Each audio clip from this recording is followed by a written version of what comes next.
Hello everybody. Today we are going to start a very important chapter that is called cerebrovascular accident. In the short form it is called CVA. It is sudden focal neurological deficit. It is caused by the cerebrovascular disease. It is a syndrome in which the cerebral circulation is interrupted, causing neurological deficit. Cerebrovascular system is broken or it bleeds, and due to that the bleeding starts in the cerebrum area. The causes of cerebrovascular accident: number one is thrombosis. Thrombosis is due to atherosclerosis or stroke. Atherosclerosis means the blood vessels in the brain become hard due to the fat collection or due to the old age, and they suddenly break, and that leads to cerebrovascular accident. Second is the embolism. Embolism means the blood clot which is in the brain that is dislodged. That means it is away from its place, and it surrounds and it rotates in the blood vascular system of the brain. So that is how the embolus blocks the blood vessel of the brain, that is cerebral artery, and it also reduces the blood supply to the brain. Then third one is hemorrhage due to ruptured blood vessels. Due to ruptured blood vessels in the brain, it can be due to the subarachnoid and intracerebral bleeding. Fourth, transient ischemic attack. Transient ischemic attack also can be due to the lack of blood supply to the brain and lack of oxygen to the brain, and in this condition the person falls unconscious for a little while and then he becomes conscious.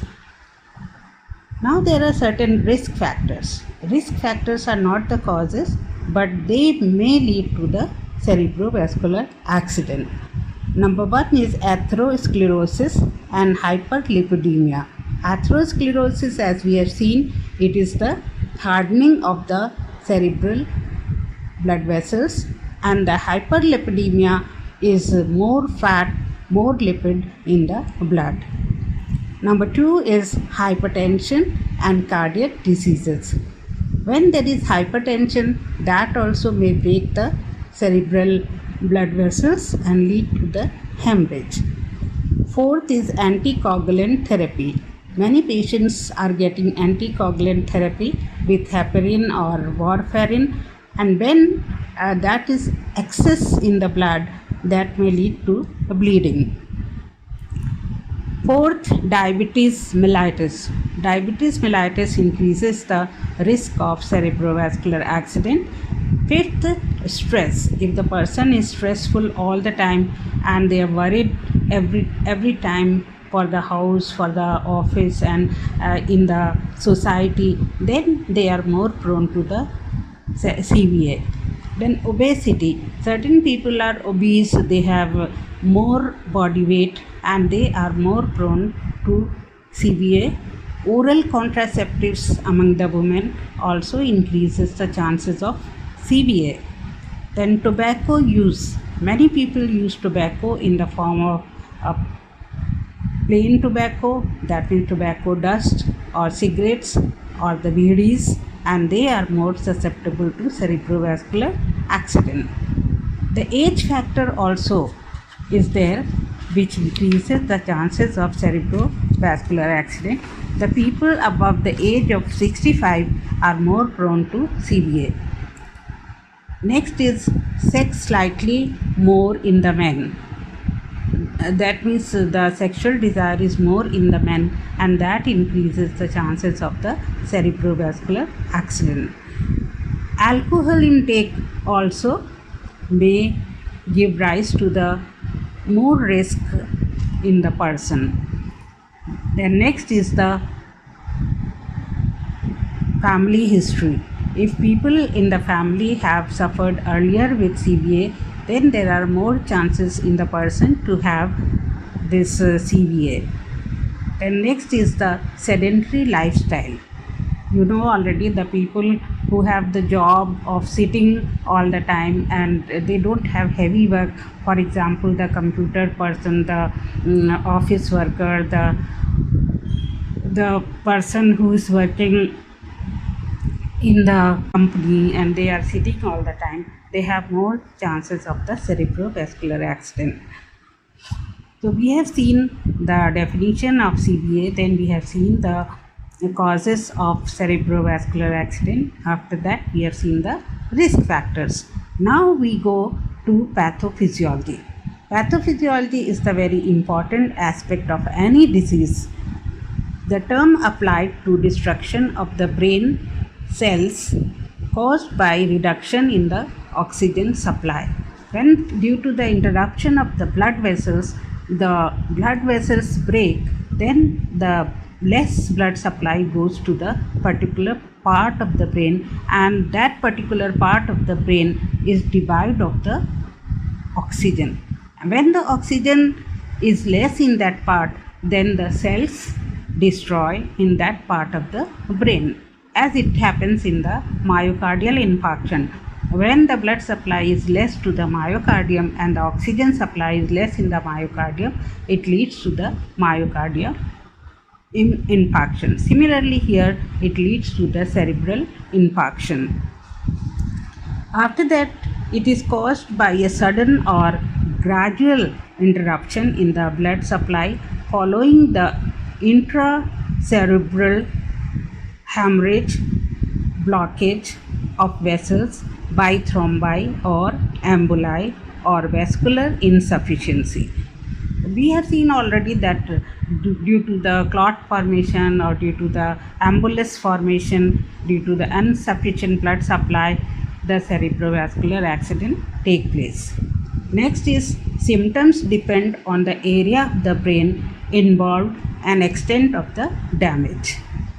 Conditions that predispose to the cerebrovascular accident include cerebral arteriosclerosis, syphilis,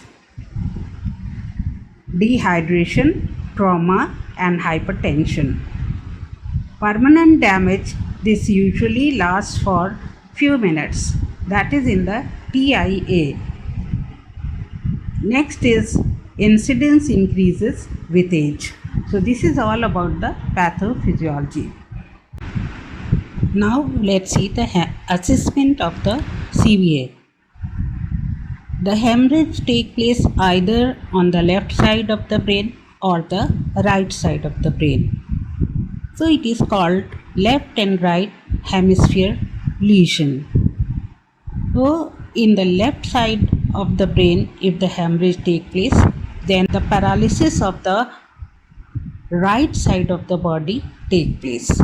And if the hemorrhage takes place in the right cerebral hemisphere, then the paralysis of the left side of the body occurs.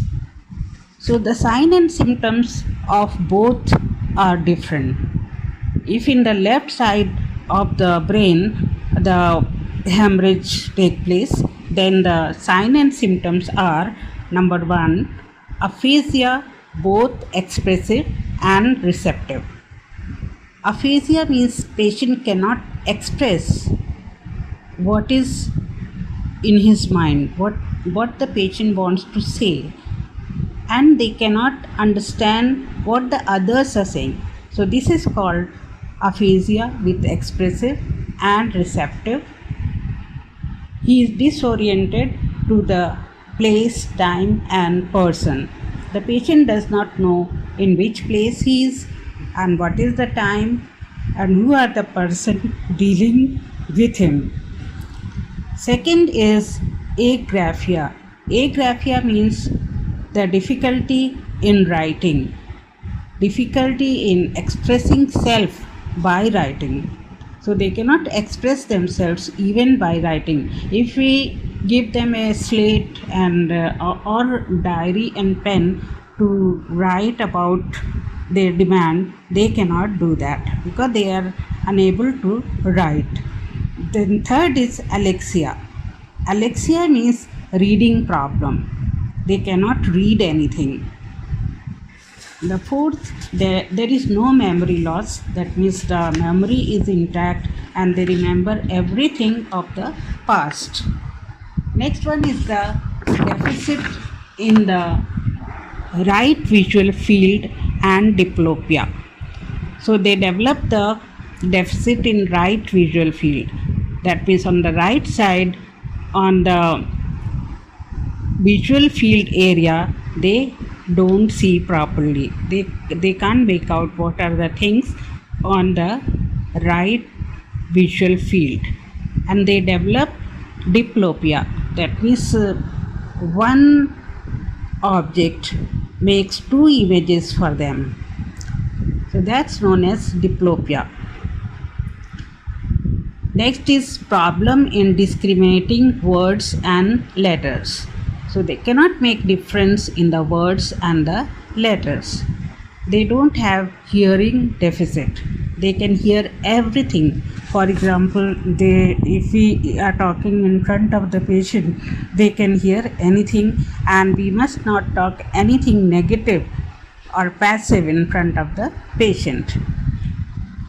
Behavioral problems occur. They become slow, cautious, and disorganized. They don't know what they are doing and how they are talking because their behavior is disorganized. They are anxious when attempting a new task. If we give them a new task, they are very anxious and they don't want to do it. Next is depression, sense of guilt. So due to their illness, they become depressed and they develop sense of guilt. They think I might have done something wrong, that's why this is happening to me. They worry about the future. They worry about the future in the sense they think what will happen now, who will manage my home, who will work in the office, and how will the money come for my treatment, etc. So many things they are worried about. So this is all about the left side hemorrhage. If the patient has hemorrhage on the left hemisphere, then all these signs and symptoms occur. Now let's see what happens when the right hemisphere hemorrhage take place. In this, patient cannot recognize the faces. And second is the spatial perception deficit. They don't know about the space. They cannot make out how much is the space around them. They neglect the left side. So left side, which is paralyzed already in the body, they neglect that side. They have loss of depth perception. They don't know how deep the bed is, how deep the floor is from the bed. Then they lose the perception of other things also, and they become very impulsive. That means they get angry very fast, they get emotional very fast, they start crying on little things. So that is known as impulsiveness. Then they confabulate. They confabulate means they make different stories, they say different words which has no connection with the situation. They become euphoric at times. That means excessively happy they become, and they have impaired sense of humor. Without any cause, they make others laugh and they say the things which are funny. They constantly smile without any reason, and they deny illness. They tell everyone that they have no illness, they are all right, and they can do everything normally. They have poor judgment and they have overestimation of their ability. Even though their left side of the body is not functioning and they have so many deficits in their body, but still they say that I can work, I can do everything like a normal person. They have loss of ability to hear the tonal variations. The high and low pitch they cannot differentiate between, and that is the tonal variations which they are unable to make out. So these were the sign and symptoms in case of left hemisphere bleeding and the right hemisphere bleeding. Now we will see the neurological assessment in CVA. Number 1 is changes in the level of consciousness. So due to CVA, they either become drowsy, semi-conscious or unconscious. If we use the Glasgow Coma Scale, we can make out what is the stage of consciousness in the patient. Then signs of increased ICP. So they have increased ICP means increased intracranial pressure, due to which they become very restless and they may have convulsions also. Then assessment of the cranial nerves. Cranial nerves which are included, that is number 5, number 7, number 11, number 9, number 10 and number 12. So if there is cranial nerve 5 is involved, then there is difficulty in chewing. If the cranial nerve number 7 is involved, then there is facial paralysis or paresis. Paresis means just the weakness. Then cranial nerve 9, if that is involved, then the person has absent gag reflex. That means they have difficulty in swallowing the food. If there is cranial nerve 10 involvement, then person has the impaired tongue movement. They cannot speak properly and they cannot eat also properly. So that is the neurological assessment. Then let's see the nursing assessment. Nursing assessment, we have to see whether the airway is patent or not. If the airway is not patent, patient will not get enough oxygen and they may have the risk of death. Then the pulse rate also should be checked frequently, because pulse rate becomes slow and bounding. Respiration should be checked, because respiration becomes Chinese strokes. Hypertension occurs, blood pressure becomes very high, and the patient should not go into the coma because of hypertension. Headache, nausea and vomiting occur. Facial drooping occur, that means the face is bending forward. The nuchal rigidity, that means neck become rigid and it's difficult to move the head right or left. Visual changes take place. Ataxia occur, ataxia, difficulty in walking, then bowel and bladder dysfunction, and then person may have the dysarthria, that is pain in the joints, and dysphagia, difficulty in swallowing, and the speech changes, decreased sensation of pressure and heat, because the body is paralyzed, so they have the decreased sensation to pressure and heat. The nursing procedure and intervention for aphasia. Since patient has aphasia, so how as a nurse we have to deal with the patient and understand the patient, that we must know. So first of all, a nurse provides receptive directions to the patient and takes down to one step at a time. And objects frequently used should be given to them, and communication board should be handed over to them. So to solve the problem of aphasia, we must do these 4 things: provide receptive directions, task down to the one step at a time, object frequently used should be given to them, or communication board should be given. Then agnosia, inability to see and use an object correctly, inability to recognize familiar object through sight, sound or touch. So this is the meaning of agnosia. Suppose you give them a towel in their hands, they do not know that it is a towel. They'll touch it and keep it aside. They don't know the use of towel, for which purpose it is used. Then second is apraxia. Apraxia means inability to carry out a purposeful activity which was learned before. For example, give them a toothbrush to brush their teeth.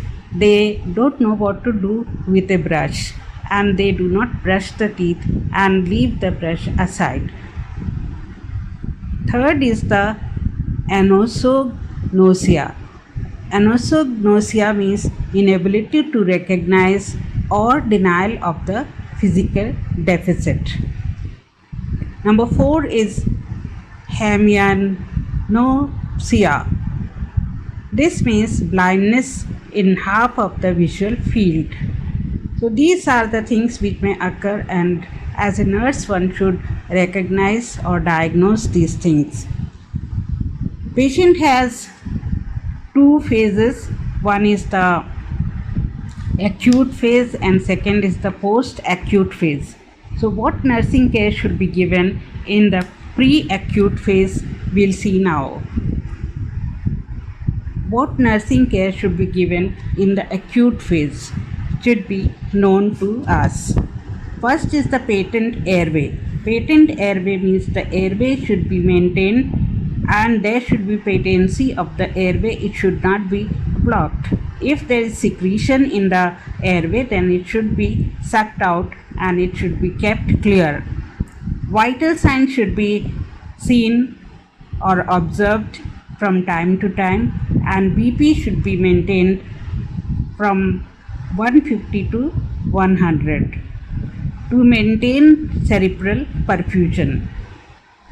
If at this level we maintain the blood pressure, then the blood supply to the brain will be efficient. Monitor ICP, monitor intracranial pressure. It should be 10, which is normal. If it is decreased or high, then we must inform the physician. Position the client in a lateral position. Elevate the head at 30 to 40 degree. Patient's head should be bent towards front and it should not be kept straight or at the back of the bedside. Administer anticoagulants, antiplatelets, diuretic drugs and antihypertensive drugs as suggested by the physician. Establish the communication. Talk to the patient frequently, encourage them to talk. Don't be in a hurry when you are near the patient. Talk to them lovingly and patiently. That was the nursing care in the acute phase. Now let's see the nursing care in the post-acute phase. In post-acute phase, continue to give as in the acute phase. Position the patient in prone position 3 times a day if it is prescribed. Provide skin and mouth care. That means back care should be given every 4 hourly and the position change should be done every 2 hours and it should be recorded in the chart. Perform passive range of motion exercises to prevent the contractures. Patient cannot move the legs and hands, then we must give them the exercise so patient doesn't develop the deformity or contractures. Sometimes the physiotherapist may come and let the patient do all these all these exercises. Then we have the foot blocks or sandbags, which should be kept against the foot to prevent foot drop. Otherwise, in the future, patient will have difficulty in walking and deformity also.